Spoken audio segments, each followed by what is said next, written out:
Sud Radio Berkov dans tous ses états. Le face-à-face. Qu'est-ce qu'un pervers narcissique ? Qu'est-ce qu'on en parle ? Et on a des modèles en ce moment de pervers narcissiques. Je ne citerai personne. Mais qu'est-ce que c'est qu'une gouvernance perverse ?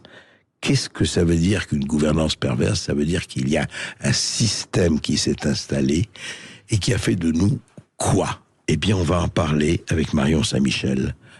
Tout de suite, bonjour Marion Saint-Michel. Bonjour André. Écoutez, j'ai reçu votre livre Gouvernance perverse, la décoter sans libérer.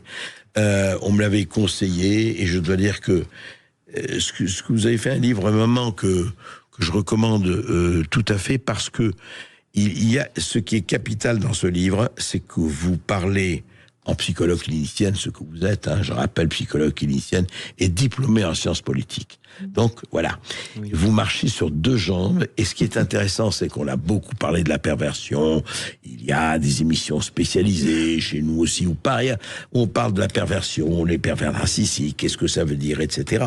Et vous en parlez aussi, mais ce dont vous parlez dans votre livre, c'est justement comment la perversion s'est érigée en système.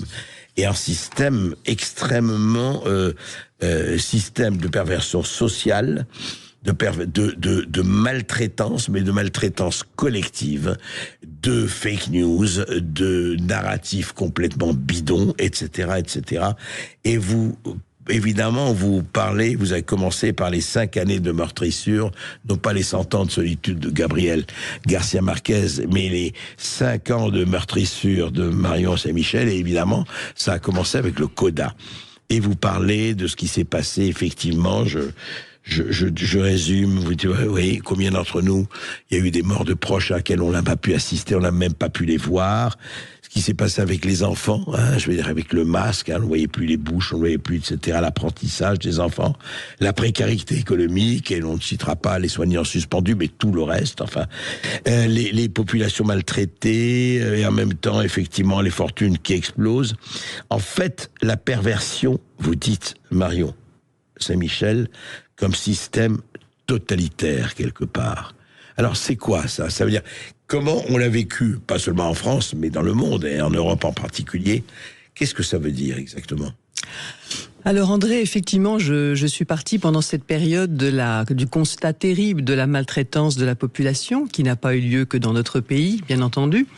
Mais j'ai vécu ces 3 années, comme je parle de début 2020 jusqu'à fin 2022, en découvrant progressivement ce qui était à l'œuvre. Je pense que comme toutes les personnes en début de cette crise sanitaire, j'ai cru bien entendu à la gravité du Covid, j'ai cru à l'importance de suivre ce qu'on nous imposait, et immédiatement, pour autant, un certain nombre de choses m'ont surprise, m'ont frappé de manière négative, bien sûr, notamment le manque de respect d'emblée des populations, l'infantilisation. Concrètement, alors, comment vous avez senti le manque de respect, par exemple, simplement les publicités que nous avons eues. Si vous vous souvenez de cette publicité absolument abominable, moi j'ai pensé qu'elle allait être retirée dès le lendemain tellement elle était de mauvais goût, où on voit de jeunes enfants souhaiter les 70 ou 75 ans, enfin on voit que c'est une dame un petit peu âgée, on lui fête son anniversaire, et elle l'embrasse, c'est ça. Elle embrasse ses petits-enfants, elle a toute sa famille autour d'elle, et le plan séquence suivant, c'est cette même dame est à l'hôpital, elle est intubée et bien entendu elle a attrapé le Covid. Ce genre de publicité, l'effet de ce genre de choses, c'est juste un effet traumatisant. C'est évidemment d'un mauvais goût total, c'est évidemment extrêmement traumatisant et culpabilisant, par exemple pour les enfants, la famille qui était censée être autour de la personne. Donc on voit bien qu'on a là une tentative de gouvernement, de gouverner et d'influencer les personnes par la peur, mais on a aussi une maltraitance immédiate parce qu'on a un effet traumatique immédiat. On est en train de dire à la population, si vous allez voir aujourd'hui vos grands-parents ou les personnes âgées que vous aimez, qui vous entourent, voilà où vous risquez de les envoyer. Mais vous serez responsable de la mort de vos parents ou grands-parents. Voilà, oui, si jamais Et on dit ça à des filles de 4 ans, 5 ans. Et on a dit ça à des tout petits, à des plus grands, etc. Donc, quelle que soit la gravité à laquelle je croyais totalement à l'époque de ce que nous étions en train de vivre, je m'attendais plutôt à un appel à, si j'ose dire, à la responsabilité de chacun. Et j'ai constaté d'emblée, loin de là, au contraire, une sorte de dissociation entre les bons comportements et les mauvais comportements, une manipulation des émotions, bien entendu, notamment celle de la peur. Et bien entendu, ça a immédiatement retenu mon attention, sans parler, bien entendu, des autres maltraitances qui ont eu lieu progressivement, le masque pour les petits-enfants, tout ce qui s'est passé pour les personnes âgées dans les EHPAD. Bon, au fur et à mesure que le temps se déroulait, je voyais des choses qui ne convenaient pas, mais comme plein de gens, je pense, ont constaté que beaucoup de choses n'allaient pas, jusqu'au moment où ça m'a rappelé malheureusement une organisation psychique bien connue dans nos cabinets, même si on ne les voit jamais eux, mais on voit leurs victimes, et ça s'appelle la perversion. Alors justement, parlons-en, parce que ce que vous avez l'air de dire, et qui est l'originalité de votre livre, c'est que vous dites tout ça n'est pas fortuit, est organisé, en tout cas, du moins si c'est pas un complot, on ne parle pas de ça, et vous ne parlez évidemment pas de ça. D'ailleurs, mais la division du complotisme, on y reviendra. Oui. Mais justement, c'est quoi la perversion et c'est quoi appliquer justement à ce que nous avons vécu, nous, pendant 5 ans? Mais la perversion, comment on peut la définir de façon assez simple? Alors, la perversion, faut toujours partir un peu du latin, je trouve que c'est utile, ça vient de pervertere, c'est-à-dire retourner en son contraire. La perversion, c'est... Retourner comme un gant. Retourner comme un gant, voilà. Alors, qu'est-ce qu'on retourne comme un gant? Ça dépend de ce qu'on veut faire. On retourne l'esprit des gens, on retourne en général la situation de manière à faire profiter, enfin à guider les personnes dans une certaine direction, alors qu'en général on a affiché le contraire. Et ça nous l'avons beaucoup vu pendant la crise. On a affiché par exemple le désir de protéger les personnes âgées du Covid, et malheureusement on les a tellement isolées qu'on ne les a pas protégés, comme le disait très joliment Marie de Henzel, malheureusement, on les a fait mourir de chagrin, pour beaucoup d'entre eux, et d'isolement. Donc, et ça, malheureusement, nous l'avons beaucoup depuis quelques années dans nos systèmes de gouvernance, pas seulement en France, bien entendu, mais des objectifs sont affichés, et on se rend compte, finalement, au bout d'un certain temps, que c'est tout à fait le contraire qui est poursuivi. Au nom du bien, on fait le mal. Voilà. Au nom de la vertu, on ment, etc., etc., Exactement. Alors, vous me direz, ça n'est pas nécessairement très nouveau en politique, ça a toujours un petit peu existé, mais là, nous avons quand même eu la révélation que ça prenait un tour particulièrement important. Un tour systémique même. Un tour systémique, une façon de... tout à fait, un tour systémique, exactement, oui. Et alors justement, quand vous avez senti ça, enfin au fur et à mesure, donc Marion Saint-Michel, et vous racontez dans votre livre, au fond...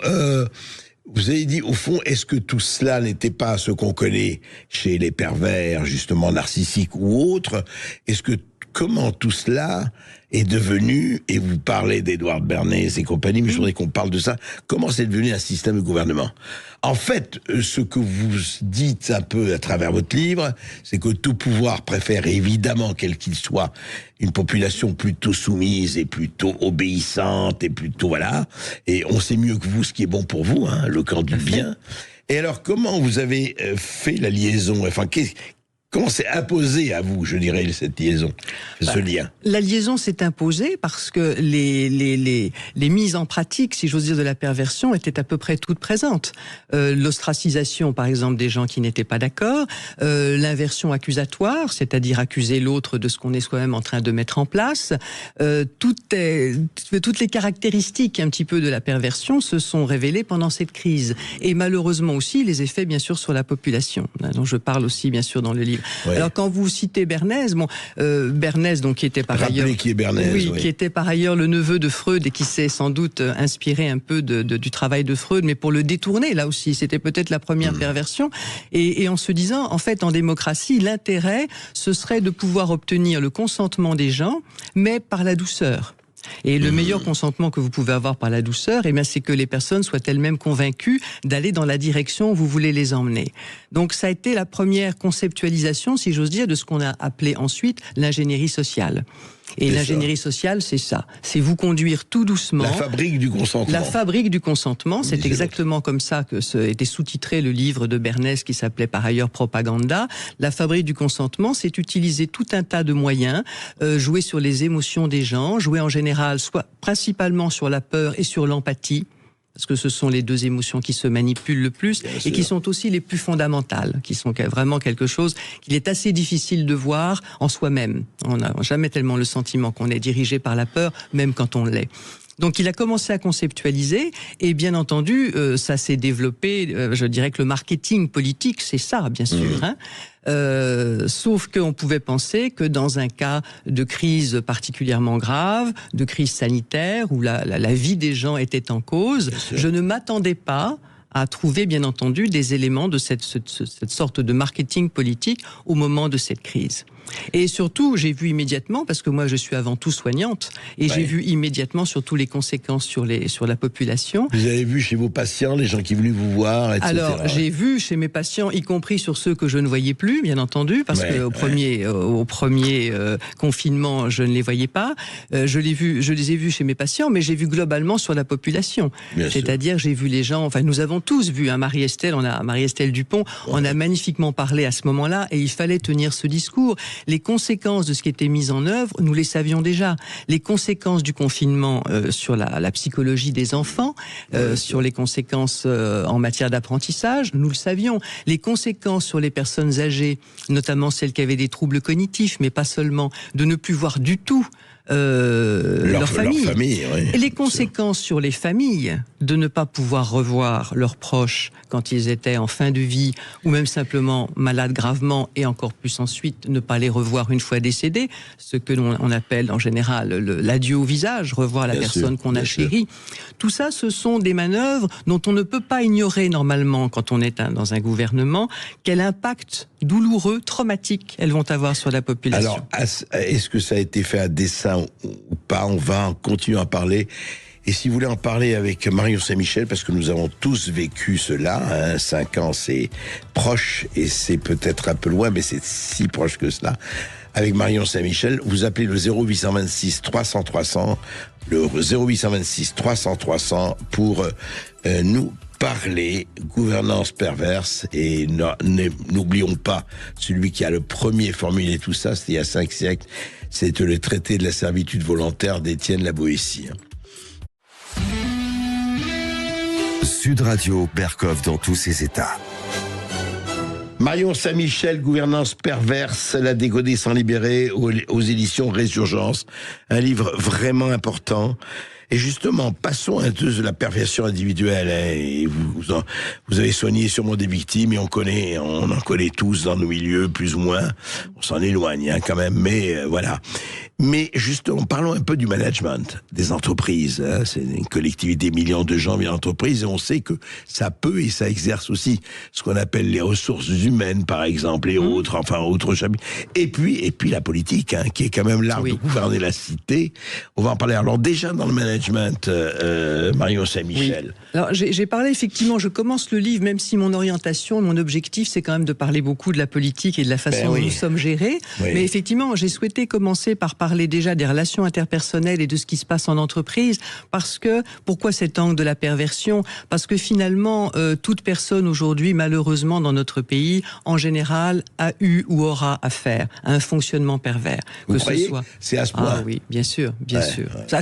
Ça devient de plus en plus difficile d'y échapper, puisqu'effectivement, ça devient un système un mode de fonctionnement. Alors, ça consiste en quoi, ce mode de fonctionnement? Par exemple, dans le management. La perversion, si vous voulez, c'est marqué, par exemple, comparé à la méchanceté, c'est marqué par la duplicité. C'est-à-dire qu'effectivement, les véritables objectifs ne sont pas donnés. Hein, et même en général, on donne souvent des objectifs assez contraires à ceux qui sont vraiment poursuivis. Prenons par exemple le fameux RSE dans les entreprises.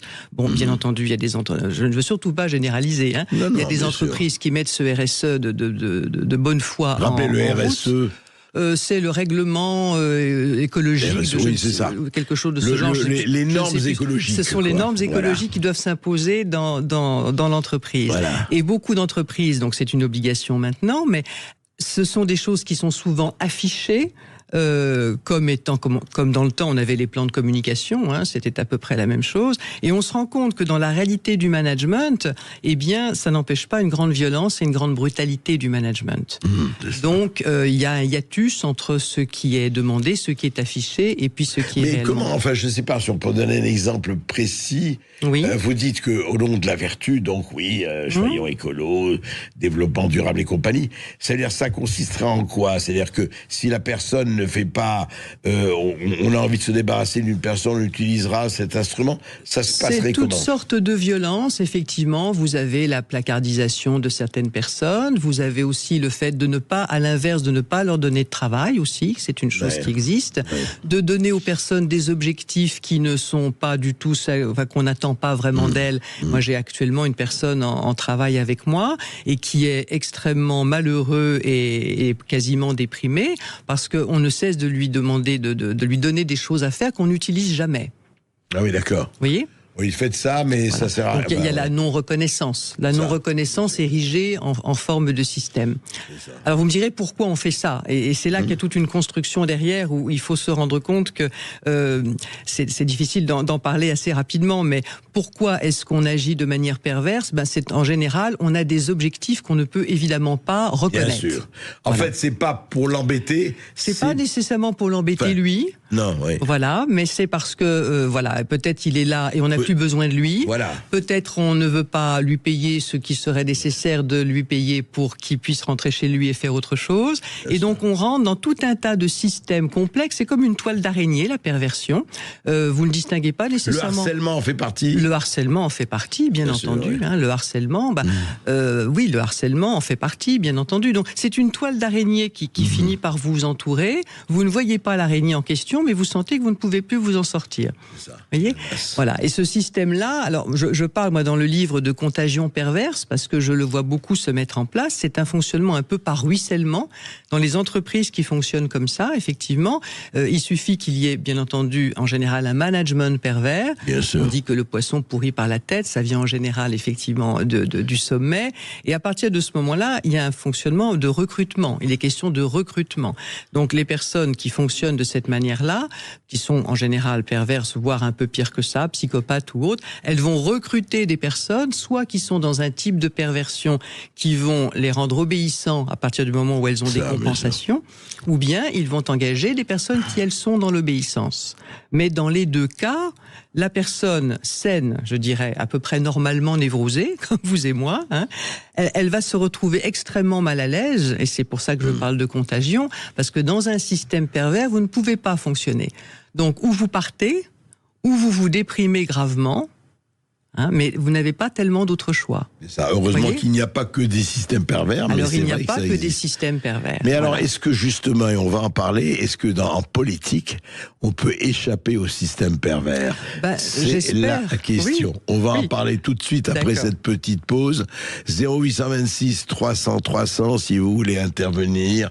Marion Saint-Michel, alors cette gouvernance perverse, parlons de politique au sens évidemment large du terme.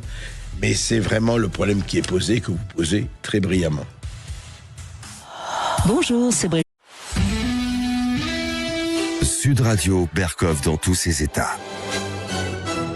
Management par la peur, gouvernance par le chaos, gouvernance perverse. C'est le titre du livre remarquable de Marion Saint-Michel aux éditions Résurgence. Gouvernance perverse, alors parlons-en justement en politique. Vous savez très bien que qui a lu Machiavel, qui a lu Sun Tzu, qui a lu Clausewitz sur la guerre, et qui a lu Talleyrand, c'est exactement que, évidemment, on vous dit, les promesses n'engagent que ceux qui les écoutent, hein, vieil adage. Mais justement, comment ça se pratique, comment on le voit aujourd'hui? Vous avez sûrement des exemples, vous avez puisé des exemples d'ailleurs, Marion Saint-Michel, dans notre vie d'aujourd'hui.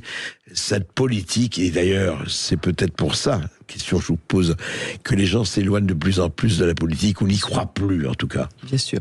Je dis même dans le livre qu'on les a encouragés à ne plus y croire, pour qu'ils soient beaucoup moins participatifs et engagés, alors qu'on va avoir besoin, on a besoin de cet engagement et de cette participation. C'est clair. Alors pour répondre à ça, il faut remettre un petit peu c'est qu'effectivement, il y a eu Machiavel, mais nous sommes arrivés dans une époque depuis probablement une vingtaine d'années maintenant, avec ce qu'on appelle la globalisation, la mondialisation des intérêts.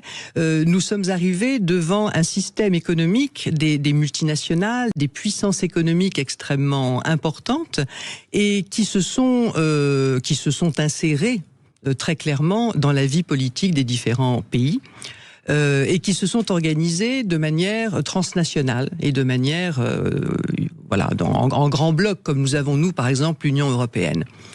Donc, nous sommes, si j'ose dire, nous avons perdu une grande partie de notre souveraineté, ça je pense que beaucoup de vos invités en parlent assez régulièrement, au profit de ces organisations transnationales.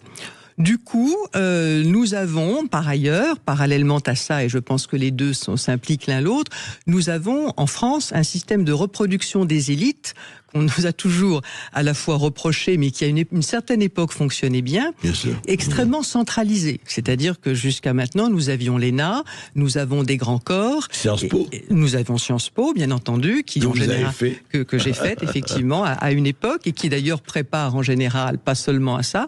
La preuve, je n'y suis pas allé, mais qui prépare aussi à l'entrée à l'ENA. Et donc ces grands corps proposent une reproduction effectivement sociale importante et surtout les gens se connaissent tous entre eux.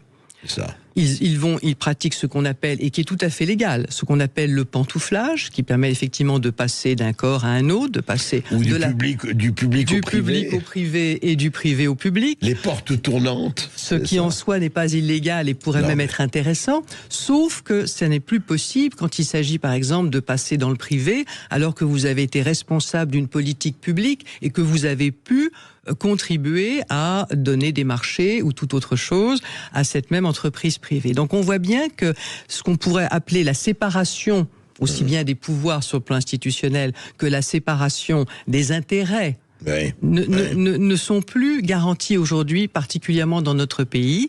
Et donc nous avons cette sorte de concomitance, là, de mélange des genres, en même temps que les intérêts économiques ont pris le pas sur les intérêts politiques. Et je le dis et je montre des exemples dans le livre, d'une certaine manière, les manipulent, ou en tout cas les influencent. Alors justement, c'est vrai, le politique et l'économique, on le voit très très bien, et on voit qui a pris la primauté. Ça y est, là, c'est plié. Exactement. Je crois que nous avons un auditeur, Philippe, qui appelle d'Olioul. Oui, bonjour Philippe. Bonjour André, bonjour à votre invité. Je vais être assez bref. J'ai besoin de 20 petites secondes pour évoquer ce que j'ai vécu avec ma maman qui avait 93 ans, qui était en EHPAD, qui avait toute sa tête, que j'allais visiter tous les jours, j'étais son rayon de soleil, paraît-il. 5 ans après, je n'arrive pas véritablement à passer le cap. On a vécu la première vague avec des visites autorisées, la deuxième vague qui est devenue interdite, on n'a pas compris pourquoi, alors qu'auparavant, il était possible de mettre des chaussons et puis un petit chapeau sur la tête pour la visiter. Tout à coup, tout est interdit. Je fais le mauvais garçon, je décide un soir d'aller la visiter en fraude, si l'on peut dire. Les caméras se trouvent dans l'EHPAD et puis le lendemain matin, je reçois un coup de fil de la directrice qui me dit c'est interdit, il faut plus le faire. Donc je laisse tomber. Il se passe 15 jours, 3 semaines ensuite, un vendredi matin, j'ai un appel de l'EHPAD. Votre maman nous a quittés, donc je me déplace immédiatement à l'EHPAD. Dans les 5 minutes, je vais voir la directrice qui me dit est-ce que vous voulez monter voir votre maman? Je lui dis écoutez, maintenant c'est un petit peu tard parce que c'était avant qu'il fallait que je la voie. Donc 5 ans après, j'avoue que j'ai envie de pleurer parce que c'est dramatique de voir une gestion comme ça. C'était tellement évident. Voilà, voilà mon témoignage. Merci Philippe. Effectivement, c'est effectivement totalement inhumain, inhumain.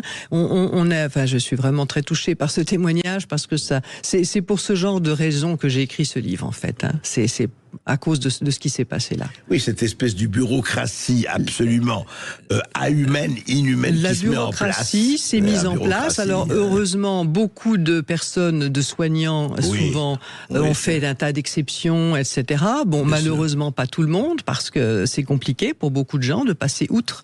Et il y a eu, et ça, vous voyez, ça c'est totalement pervers. Cette mise en perspective, en face à face, entre l'humanité et la bureaucratie. Ça, c'est un système qui est totalement pervers et dont je prétends, effectivement, dans mon livre, j'explique pourquoi je pense qu'effectivement ce n'est pas un hasard. Parce que je pense qu'il y a vraiment une tentative d'essoufflement, d'épuisement. Est-ce qu'on veut anémier la population? Oui. On veut plus qu'elle ait de globules blancs, de sève, de globules, c'est ça. On veut anémier le peuple. Je pense que pour le rendre beaucoup plus malléable et contrôlable, effectivement. Donc on est dans une grande hypocrisie. Cette année, vous le savez peut-être, André, il y a un plan pour la santé mentale qui se met en place en 2025, alors que tout le reste des politiques, en fait, tout le reste de ce qui se passe dans notre pays, la violence du langage, la violence physique. Alors les violences physiques, on en parle régulièrement, mais vous savez, les violences physiques ne sont jamais que le passage à l'acte du climat de violence épouvantable dans lequel nous vivons. Alors évidemment, à un moment donné, il y a des passages à l'acte. Je ne les excuse pas en disant ça, mais je dirais que d'une certaine manière, ils sont favorisés. Il y a un 2 poids 2 mesures évident, par exemple, dans la façon de gérer les émeutes. On a bien vu que quand on a eu les gilets jaunes qui se sont fait réprimer de manière extrêmement brutale et d'autres moments post-match de football ou choses de ce genre où il y a eu très peu d'emprisonnement et des peines extrêmement légères, on voit, et ça la population le sent. C'est-à-dire que ce qui est également manipulatoire, c'est ce règne de l'aléatoire. Voyez, le fait de mettre les gens dans une insécurité permanente, et j'en parle beaucoup dans le livre parce que moi je suis avant tout thérapeute et mon objectif c'est que les gens comprennent en détail ce qu'est la perversion et comment elle se déroule de manière à développer leurs ressources. Alors justement, vous voulez comment on peut décoder sans libérer? On va en parler. Décoder sans libérer. En cabinet, il y a une chose qu'on voit très souvent, simplement avec les personnes qui sont au contact de perversion narcissique, quel que soit le degré, c'est la difficulté que nous avons à leur faire prendre tout le poids de ce qu'elles ont vécu. Il y a toujours une tendance à alléger, voyez, à trouver la chose... Voire à nier. Nier, dans un premier temps, ça peut arriver. Mais quand les personnes commencent à accéder, c'est plutôt de l'ordre, voyez, oui, c'est vrai, ça n'a pas été facile, ils n'ont pas été très gentils. Alors que souvent, on a derrière des harcèlements conduits avec extrêmement de précision. Vous voyez, il y a véritablement une méthodologie de harcèlement extrêmement précise. Et notre premier travail en cabinet, c'est d'accompagner la personne, de lui faire comprendre à quel point elle a été victime de harcèlement et de perversion. Parce qu'à partir de ce moment-là, vous direz ça pourrait la déprimer ou autre, mais non, parce que le premier objectif de ça, pour se sortir d'une position comme ça, c'est d'avoir compris ce qui s'était passé vraiment. Bien sûr. La deuxième chose, c'est de pouvoir le partager avec quelqu'un, comme notre auditeur vient de le faire à l'instant, et que nous avons pu dire du fond du cœur que nous étions vraiment navrés parce que ce genre de choses ne devrait jamais pouvoir avoir lieu. Donc le partager. Et ensuite, bien entendu, trouver les moyens d'y échapper ou de résister. On est d'accord, mais Marion et Michel, comment on peut faire ça de point de vue collectif? Ne parlons pas, vous pouvez avoir des gens qui n'ont aucun problème avec un quelconque pervers narcissique dans sa famille, tout là. Il n'y a pas de problème, il n'y a pas besoin d'un psychologue, je veux dire, sur un plan individuel. En revanche, il y a un système, et c'est ça qui est intéressant, parce que ça demande totalement une stratégie et une autre manière. Pas tellement. Pas tellement. Attendez, quand c'est... Non, mais je vais vous dire, juste, je vais me faire l'avocat du... Non, pas du diable. Disant, mais attendez, oui, c'est très joli tout ça, mais comment je vais mettre en place quand c'est un système entier qui s'est mis en place? Comment je vais résister? Alors dites-moi. Parce que le mode de résistance, ça va être le fait que chaque citoyen déjà ait reconquis sa souveraineté. Que les gens se rendent compte de ce qui se passe, qu'ils disent un petit mot très simple, qui a 3 lettres, qui savent qui est le mot de non, qu'ils puissent dire non sur des choses extrêmement simples. Par exemple, si on n'avait pas eu, si on avait eu, au lieu d'avoir... Attendez, je vais rester sur ce que vous avez dit. Parce qu'il faut, c'est bien, il faut creuser. Comment je vais dire non quand on me dit non, vous pouvez pas voir votre mère, justement ce que disait Philippe, parce que voilà, ça se fait pas, etc. On ne peut pas, parce qu'il y a une directive gouvernementale, nationale, européenne qui peut pas. Je fais comment? Alors, ça m'ennuie que vous preniez cet exemple, parce que je ne voudrais surtout pas qu'on culpabilise les personnes qui ont vécu ça et qui n'ont pu que faire demi-tour par rapport à ça. C'est pas le problème. Mais sinon, si vous venez à 10 ou 15 ou 20 par an, de patients qui sont dans les EHPAD, et vous dites maintenant nous exigeons de récupérer, voyez, nos personnes âgées. où nous exigeons de les voir. Alors, ça m'ennuie de prendre cet exemple, parce que, mais si vous voulez, il faut faire nombre. Il faut le nombre. Il faut faire nombre. Voilà, et pour faire nombre, il faut que chacun ait bien compris de quoi il s'agit et reprenne sa souveraineté, sa capacité de comprendre ce qui est en jeu, ses propres ressources. Et à partir de ce moment-là, bien entendu, dans un second temps, il faudra reprendre une souveraineté collective et dire non ensemble. Ce qui d'ailleurs, sur un certain nombre de sujets, commence visiblement à être le cas. Je pense au GUE, la DPE, les ZFE, tout ça. Bon, on voit bien qu'en partant sur des choses extrêmement concrètes, mais qui touchent la vie des gens, encore de beaux exemples, vous vouliez des exemples politiques, en voilà. Qu'est-ce que nous avons derrière les ZFE ? Nous avons le désir de maintenir les populations chez elles. Absolument. De réduire au maximum la mobilité des gens. Ça, c'est prévu. Quand je dis c'est prévu, ça ne sort pas de mon esprit. C'est prévu par Davos. Quand vous lisez, je fais un chapitre dans mon livre sur le Grand Reset où j'explique. C'était prévu par Monsieur Schwab. L'immobilité des gens, c'est prévu. On ne veut pas que les gens se déplacent trop. Ce qu'ils ont commencé à faire avec le confinement, la politique qu'ils ont mise en place pendant la crise sanitaire était une sorte de répétition générale de ce que nous allions vivre derrière. Donc, bien entendu, l'intérêt de comprendre ce qui s'est passé, c'est que ça continue. Ça ne va pas s'arrêter maintenant. Ils ont un programme. Ils ont le désir de nous mener vers une société transhumaniste, qui, de mon point de vue, est donc une société infra-humaniste. Bien entendu, c'est pas du tout. Quand vous dites transhumaniste et infra-humaniste, est-ce qu'ils veulent diminuer en nous l'humanité ? Ils veulent la transformer ? Oui. C'est déjà ce qu'ils ont fait. Mais alors, en fait, on revient à la soumission. On veut des soumis, des obéissants. Oui, bien sûr. C'est ça l'idée. Bien sûr. Et surtout, on veut un changement d'anthropologie qui n'a plus rien à voir avec une anthropologie humaniste. Aller prétendre que par le transhumanisme, vous alliez avoir une petite puce dans la tête et que vous allez devenir un surhomme, ou que vous allez avoir une forme d'éternité. Déjà, il faudrait savoir qui aura l'éternité, qui aura le droit de mettre ses fantasmes, son imaginaire, son cerveau sur une puce. À mon avis, ce sera pas Monsieur Tout le Monde, d'une part. Et puis, on voit bien qu'on est un homme comme ça, c'est une chimère, c'est un monstre. Ça n'est plus un être humain. Donc ils veulent nous faire passer d'une anthropologie humaniste, qui était chrétienne au départ, mais qui peut tout à fait rester humaniste, qu'on soit chrétien ou pas. En tout cas, on a une vision de l'homme dans notre société, dans notre culture, qui venait effectivement de cette approche chrétienne. Et ils veulent nous faire passer à leur vision soi-disant progressiste, encore un glissement de langage pervers, c'est-à-dire que vous appelez progressiste ce qui en fait est une immense régression. Mais vous le nommez comme progrès. On a ça sans arrêt. Langue et l'art de changer les mots. C'est l'art d'avoir des glissements sémantiques et de faire perdre tout sens réel aux mots. Nous l'avons avec, par exemple, le projet de loi sur l'aide à mourir, qui n'est pas du tout une aide. Où le mot euthanasie n'est jamais le mot formulé. Euthanasie n'est pas, parce que le mot euthanasie, ça veut dire tuer. Ça veut dire guider vers la mort, aller vers la mort. Donc ça, c'est extrêmement clair. Donc on n'emploie pas le mot.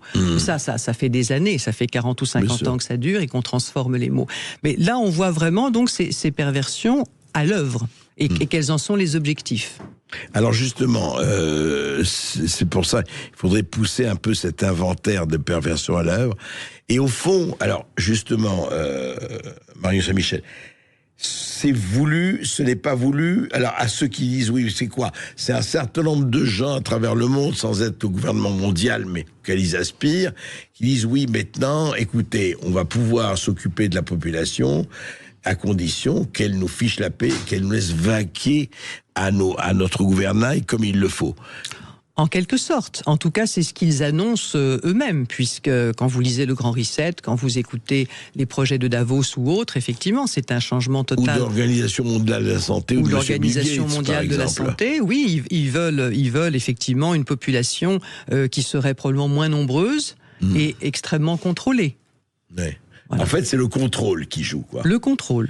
Et la perversion, c'est aussi le contrôle. Et la perversion, c'est le ramollissement, l'épuisement psychique des populations qui font qu'à un moment donné, ils se laissent faire. Et ce que j'insiste sur le fait, il ne s'agit pas de maladresse. Ça n'est pas de la maladresse. De même que l'État n'est pas impuissant. La preuve, quand il a besoin d'être puissant, il sait l'être.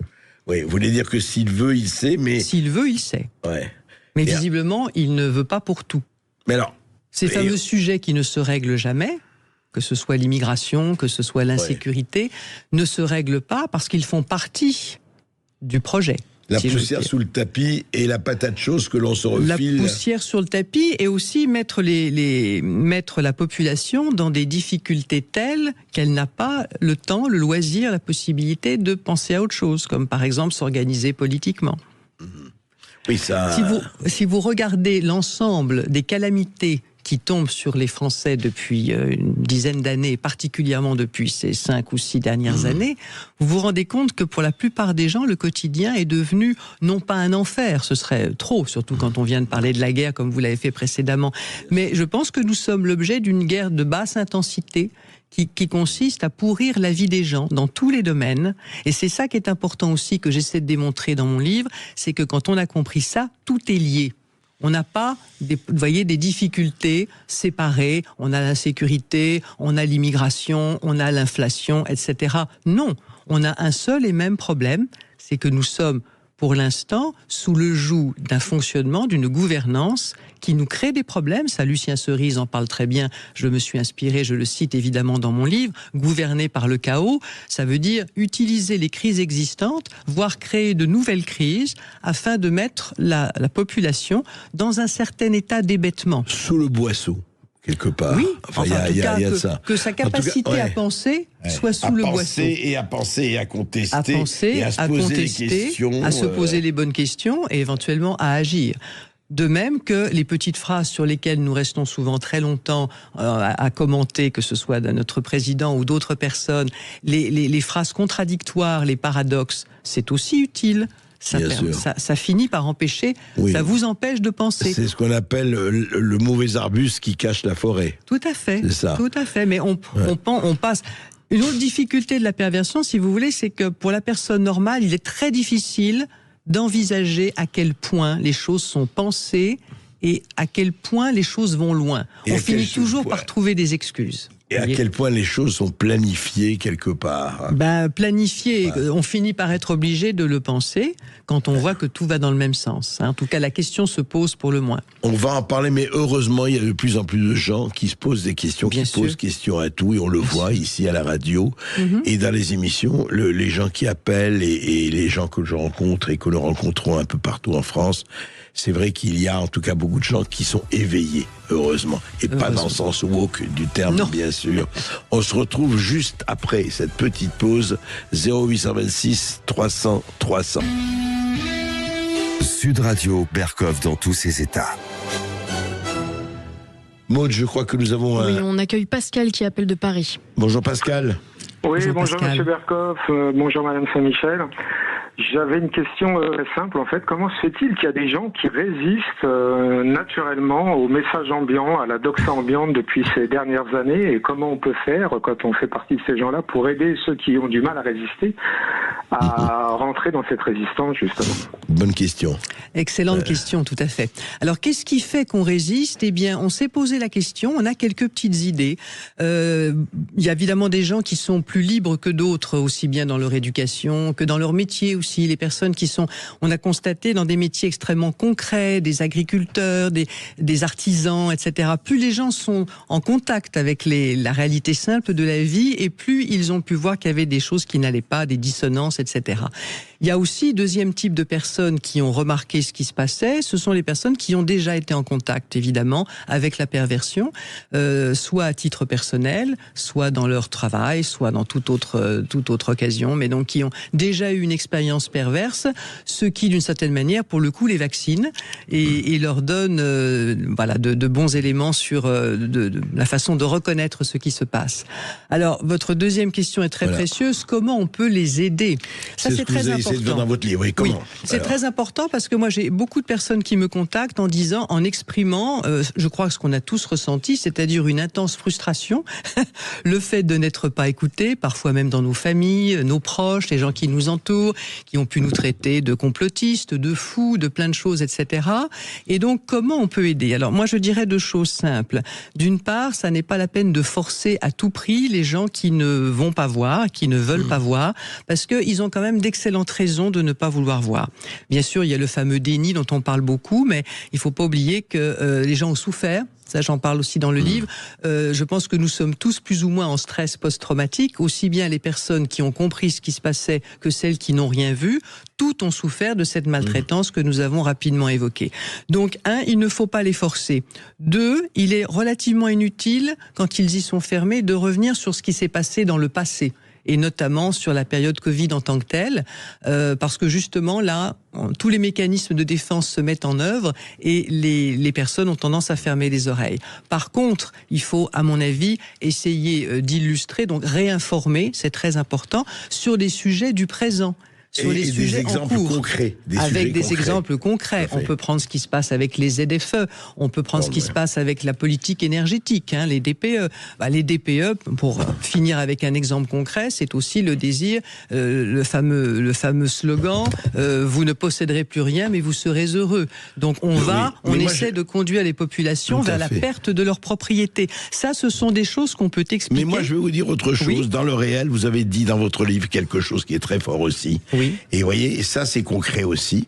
Il faut revenir au réel. Il faut tout le temps leur parler du réel. Oui. Et je lis ce que vous avez écrit dans votre livre. Par exemple, dans le réel, vous voyez, non, vous avez donné des choses, mais c'est hallucinant, quoi. Franchement, Marion Saint-Michel, je comprends pas. Vous dites, il n'existe que 2 sexes dans la nature et l'être humain n'y fait pas exception. Hallucinant, comment c'est subversif. C'est très subversif. Il ne peut y avoir d'éducation à la sexualité chez des enfants de moins de 15 ans et encore moins à l'école dont ce n'est pas la fonction. Mais quoi, vous voulez pas parler de fellation à des gosses de 3 ans? C'est pas normal. L'homme, dites-vous encore, ne peut pas être augmenté par une chimérisation avec la machine. Il ne peut qu'en être diminué. La machine doit rester un outil, un complément au service de l'intelligence humaine. Sauf exception aux difficultés particulières à porter l'enfant, jamais un utérus artificiel n'apportera à l'enfant les mêmes stimuli, sensations, échanges d'amour et le même début de construction du langage et du sens que le ventre maternel. Décidément, vous êtes sulfureuse, Marion Saint-Michel. Comment? Je crains de l'être. Vous n'êtes pas pour l'utérus artificiel, vous êtes incroyable. Et vous n'êtes pas pour que je puisse me marier avec un fourmilier tamanoir. Encore du racisme. Et à l'autre bout de la vie, le passage vers la mort est... Alors ça, c'est très joli ce que vous avez écrit. Je finis là-dessus parce que le passage vers la mort est un mystère qui ne saurait être entièrement géré par la science. Toute la tradition évoque les étapes de l'agonie comme une ultime résolution de l'âme en cette vie. Et si la souffrance peut être soulagée, et doit être soulagée à mon avis, enfin vous êtes d'accord, la question de l'euthanasie suppose un niveau d'évolution spirituelle que notre société ne démontre aucunement dans ses errances actuelles. Alors prudence, me semble-t-il. Et vous finissez, 2 réalités opposées ne peuvent se manifester en même temps. Ah, vous êtes contre l'en même temps, vous. 2 réalités supposées en même temps. Il s'agit d'une arnaque confusionnelle. Très important. Vivre dans la réalité, dites-vous, écrivez-vous, c'est aussi l'incarner et aider nos enfants à l'incarner. Donc c'est ça, ce que vous dites, c'est le réel. Ouais. Tout à fait. Mais le réel qui passe. Le réel est le bon sens. Le réel et le bon sens. Le réel et le bon sens. Et puis, il faut revenir au mot juste, à un usage juste des mots, puisqu'on voit bien que le langage est dévoyé sans cesse et que les mots ne servent plus à rien. Il faut revenir au bon sens. Donc, nos enfants, il faut absolument les faire lire. Et même nous-mêmes, pour nous remettre d'équerre, si j'ose dire, il ne faut pas hésiter à lire les philosophes, à lire la littérature française. Tout à fait. Et puis, j'insiste aussi dans le livre, et peut-être c'est le dernier point très important, si on peut avoir une dimension spirituelle à sa vie, qu'elle soit, parce que ça donne un sens des limites que justement nos gouvernants n'ont plus. Ça nous ancre dans une réalité plus grande que la nôtre, et c'est extrêmement important pour ne pas passer dans le délire. Esprit, es-tu là? Oui, il faut qu'il soit là. Voilà, lisez ce livre, lisez le livre de Marion Saint-Michel, Gouvernance perverse. Vraiment, ouvrez-le, il vous ouvrira.